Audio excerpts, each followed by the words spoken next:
What's up guys? What's up? Pag-uusapan natin ngayon guys, paano nga ba ako nag-lose ng 23 kilos in just 5 months? Nag-start ako mag-lose ng weight 30th of January 2026. Habang nagsiswimming kami noon, may nagsabi sa akin, ang laki mo na, ang taba mo na. Ang laki ko guys, sobrang laki ko. Papakita ko yung picture ko sa inyo. Ayan, ganyan ako kalaki nung January guys. Hindi ko matanggap na ganyan na ako kalaki na umabot na ako dyan. In denial pa ako niyan. Paano kasi guys? Kakain ako or mag-aalmusal ako sa umaga ng kanin. Sa tanghali, kanin. Sa hapon, merienda, kanin. Or tinapay. Sa gabi, kanin. Kaya kong umubos ng isang tray ng Graham nang walang kahirap-hirap. Tsaka ako lang na-realize na kailangan ko na magpapayat nung nakita ko yung bato ko, nangingitim na. Choco Batok alert. At kapag nagtatali ako ng sapatos, nahihirapan na ako kasi nga yung tiyan ko umiipit na. 2 hours guys. 2 hours ako or dati 2.5 hours ako lagi nag-walk. So 13,000 step or to 15,000 step ang ginagawa ko araw-araw. Hindi na rin ako kumain ng kanin. Hindi na ako nagsusweets.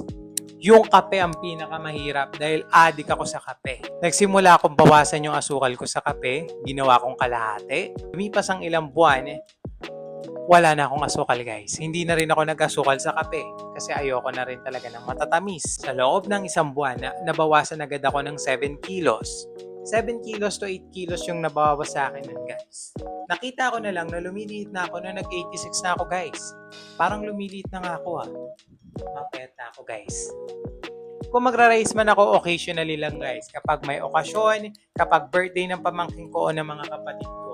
Ang goal ko kasi guys ay maging 68 lang ako, which is ang timbang sa isang taong hindi katangkaran. So as of this month and this day, which is August 1st, 2026, ang timbang ko ngayon ay nasa 73. 73 tayo guys. So itutuloy ko lang tong pagpapapayat ko hanggang sa maging 68 ako at babalitaan ko kayo. Yun ang dahilan guys kung bakit nga ako pumayat. Oo, totoo na love yourself kung anong-ano ka, pero mas maganda pa rin kung mamahalin mo yung sarili mo in the right way or sa tamang pamamaraan.